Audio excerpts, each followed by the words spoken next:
जय माँ काली मित्रों, आपका मेरे चैनल माँ काली माँ दुर्गा शक्ति संवाद में स्वागत है। मित्रों, अगर आप मेरे चैनल पर नए हैं तो आप मेरे चैनल को सब्सक्राइब कीजिए, लाइक कीजिए, शेयर कीजिए। साथ ही नोटिफिकेशन बेल को भी प्रेस कीजिए जिससे मेरी आने वाली वीडियोस का नोटिफिकेशन आपको तुरंत मिल जाए। मित्रों, आज का जो विषय है वो विषय ये है कि जो निर्वाण मंत्र होता है, क्या उसका जाप हम बिना गुरु के कर सकते हैं, और अगर कर सकते हैं तो हमारे क्या नियम होंगे, किस प्रकार हमें जाप करना चाहिए और कितनी जप संख्या में हम निर्वाण मंत्र को जाप कर सकते हैं। तो वही सब जानकारी आपको इस वीडियो में मिलेगी, तो आप वीडियो को स्किप मत कीजिएगा, पूरी वीडियो आप सुनिएगा, तभी आपको पूरी बात और पूरे नियम समझ में आएंगे। देखिए मित्रों, जो निर्वाण मंत्र है वो निर्वाण मंत्र माँ दुर्गा का मंत्र है, माँ काली का मंत्र है, माँ सरस्वती का मंत्र है, माँ लक्ष्मी का मंत्र है, माँ चामुंडा का मंत्र है। तो सभी देवियों का ये एक मूल मंत्र है। अगर आप इसका जाप करते हैं तो सभी देवियों की जो कृपा है वो आपको एक साथ प्राप्त होती है। उसमें सभी देवियाँ विद्यमान हैं।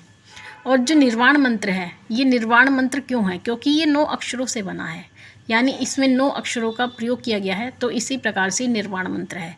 जिस प्रकार से भोलेनाथ का पंचाक्षरी मंत्र नमः शिवाय होता है, ओम को हम नहीं काउंट करते, यानी ओम को हम नहीं गिनते हैं।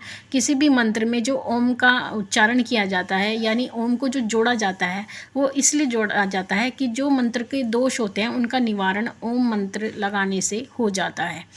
तो इसके बारे में मैं आपको डिटेल में एक अगली वीडियो में बताऊंगी, लेकिन इसमें आप यही समझिए कि ओम को हटा करके इस मंत्र में 9 अक्षर होते हैं, 9 अक्षर का ये मंत्र होता है, इसलिए इसको निर्वाण मंत्र कहा जाता है।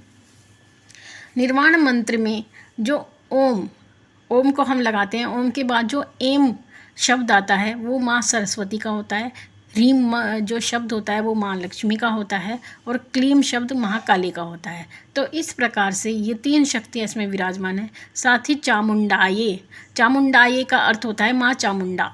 माँ चामुंडा की शक्ति भी इस मंत्र में विराजमान है। तो इस प्रकार से ये ओम एम ह्रीम क्लीम चामुंडाय विच्चई, तो इस प्रकार से ये निर्वाण मंत्र होता है। तो इसको कहते हैं बिना गुरु के इस मंत्र का जाप नहीं करना चाहिए। लेकिन अगर आप इसका जाप करते हैं तो इससे आपको बहुत ऊर्जा प्राप्त होती है। अगर आप इसका जाप करते हैं तो इसका जाप करने के लिए आपको क्या नियम होंगे और किस प्रकार आप बिना गुरु के इसको जाप कर सकते हैं। देखिए, अगर आप निर्वाण मंत्र का जाप करना चाहते हैं तो आपको सबसे पहले नहा धोकर शुद्ध होना चाहिए। उसके बाद में आपको अपने मंदिर में, यानी घर के मंदिर में, आपको देसी घी का दीपक प्रज्वलित करना होता है, क्योंकि बिना घी के दीपक के कोई भी जाप नहीं किया जाता। और जो माँ दुर्गा का मंत्र होता है उसमें आपको देसी घी का ही दीपक लगाना होता है, तो इसमें आपको देसी घी का ही दीपक लगाना है। दीपक लगाने के बाद में सबसे पहले आपको क्या करना है? आपको सबसे पहले गणेश जी का जाप करना है। अगर आप चाहते हैं तो एक माला गणेश जी के मंत्र की कर सकते हैं। अगर आप एक माला नहीं कर सकते तो 11 मंत्र, जैसे ओम गंग गणपति नमः, इस मंत्र का आप 11 बार जाप कीजिए। उसके बाद में आपको अपने गुरु मंत्र का जाप करना है। अगर आपके पास गुरु मंत्र है, अगर आपके पास गुरु मंत्र नहीं है तो आप श्री गुरुवे नमः का एक माला आपको जाप करनी पड़ेगी। बिना गुरु के कोई मंत्र कार्य नहीं करता है। उसके बाद में आपको अपने इष्ट देव के मंत्र का जाप करना है, यानी एक माला आपको अपने इष्ट देव की जरूर करनी पड़ेगी, और करनी भी चाहिए। बिना इष्ट देव के कोई भी मंत्र जाप साधना फलीभूत नहीं होती है, तो इसलिए आपको इष्ट देव की का जाप आपको अवश्य ही करना पड़ेगा। फिर उसके बाद में आपको निर्वाण मंत्र का जाप करना है। निर्वाण मंत्र, जैसा कि आप सभी जानते हैं, निर्वाण मंत्र को सभी कोई जानता है, फिर भी आपको स्क्रीन पर दिखाई देगा। निर्वाण मंत्र है ओम आइम ह्रीम क्लीम चामुंडाय विच्चाय। तो ये जो मंत्र है, ये इसका उच्चारण है, सही उच्चारण है, क्योंकि आई की मात्रा जो चामुंडाई में जो आई की मात्रा है उसका भी आपको विशेष रूप से उच्चारण करना चाहिए।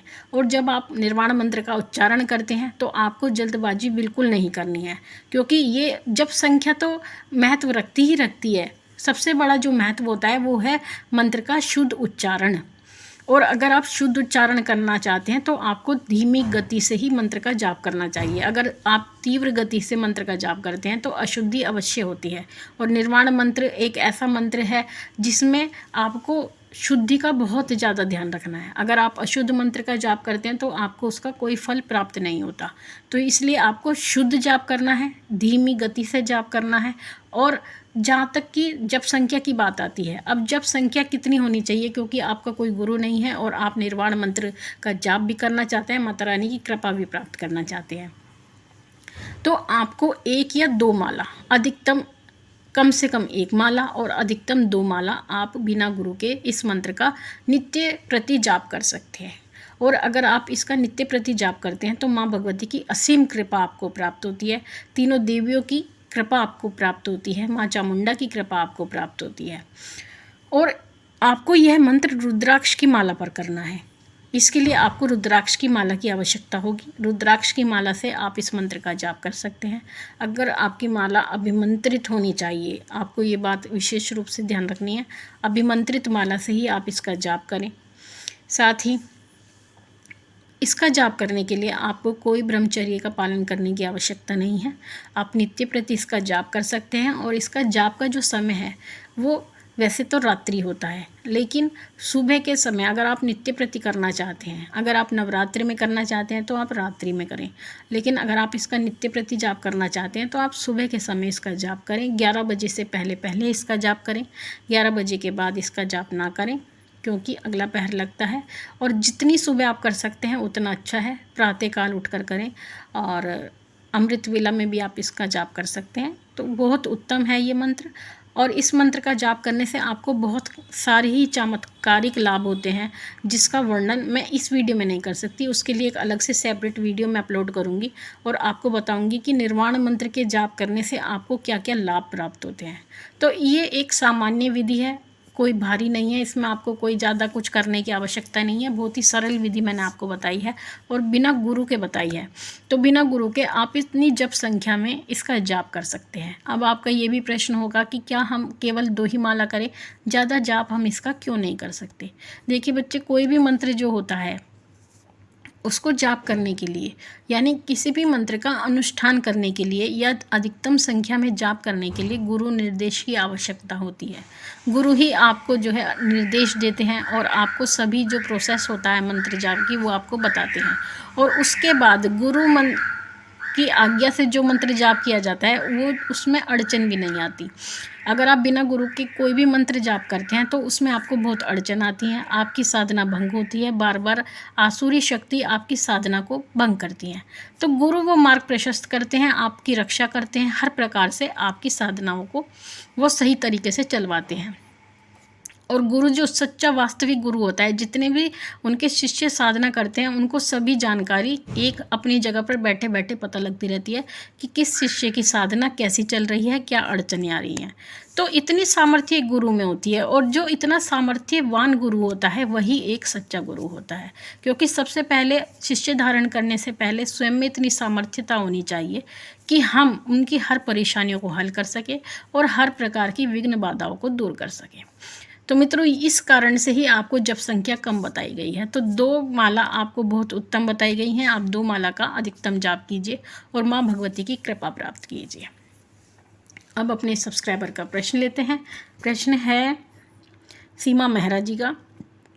इन्होंने कहा है, जय माता दी माँ, हमारे अष्टमी पूजा होती है। मैंने सप्तशती का पाठ 9 दिन का संकल्प किया है। पाठ करके कन्या बैठा सकते हैं या पहले अष्टमी को बैठा सकते हैं? प्लीज़ मेरे और मैं सुबह और रात्रि को सप्तशती का पाठ कर रही हूँ, क्या ये ठीक है? पहली बात तो आपको जो नवरात्रि में आप सप्तशती का पाठ कर रही हैं उसमें आपको एक समय का संकल्प लेना होता है बच्चे। एक समय का आपको संकल्प लेना होता है। और कन्या पूजन अगर आप अष्टमी में करती हैं, भले ही सप्तशती का संकल्प चलता रहेगा, कन्या पूजन का जो समय है आपको उसी समय पर कन्या पूजन करनी है। ये नहीं है कि आपको अगर अष्टमी का आपका कन्या पूजन है, यानी अष्टमी आपके घर में होती है और आपका पाठ नवमी में जाकर पूरा होता है तो आप नवमी में कन्या पूजन करेंगे।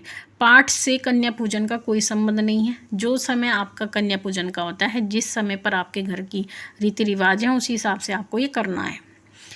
तो इस प्रकार से आपको अपने प्रश्न का उत्तर मिला होगा। अब अगला प्रश्न है वैशाली शर्मा जी का। इन्होंने कहा है, माँ शिव भगवान की पूजा करती हूँ, वो भी मेरे सब कुछ है।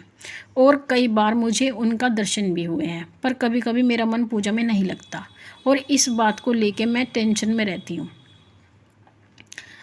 ऐसा क्या करूँ कि मेरा मन पूजा में लग जाए। देखिए बच्चे, अगर कोई भी इंसान, कोई भी व्यक्ति पूजा करता है तो एक समय ज़रूर उसका उच्चाटन का आता है। जो उच्चाटन का समय होता है वही आपकी परीक्षा का समय भी होता है, क्योंकि जब आप किसी भी देवता की भक्ति करते हैं, पूजा साधना सेवा करते हैं, तो एक समय पर वो आपकी परीक्षा लेते हैं जब आपका मन विचलित होता है। ऐसी परिस्थिति आपके साथ बनती है जिसमें आपका पूजा का मन नहीं लगता, आपका ऐसा मन विश्वास पूजा से उठ जाता है, देवता से भी उठ जाता है, तो वही आपकी परीक्षा का समय होता है। और उसी समय पर आपको धैर्य बनाकर रखना होता है और ईश्वर में जितना हो सके अपने पूजा पाठ करते रहना होता है। तो आप ये मान के चलिए ये आपका परीक्षा का समय है और इसके लिए आपको भोलेनाथ से निवेदन करना चाहिए कि मैं आपके चरणों के अलावा कहीं और स्थान नहीं चाहती, केवल आपके चरणों में ही मैं विलीन चाहती हूँ, आपसे आपकी भक्ति चाहती हूँ। ये निवेदन अगर आप रोज़ करेंगी तो आपका मन पूजा में लगना शुरू हो जाएगा और उनकी उचित ऊर्जा आपके आसपास घूमना प्रारंभ हो जाएगी। तो आप ये कार्य करिए तो आपका मन पूजा में अवश्य लगेगा। तो मित्रों, आशा करती हूँ मेरे द्वारा दी गई जानकारी आपको समझ में आई होगी। माता रानी आपकी सभी भंडारे भरे, आपकी सभी मनोकामनाओं को पूर्ण करे। आपसे फिर मिलूंगी अपनी अगली वीडियो में। तब तक के लिए जय महाकाली, जय महाकाल।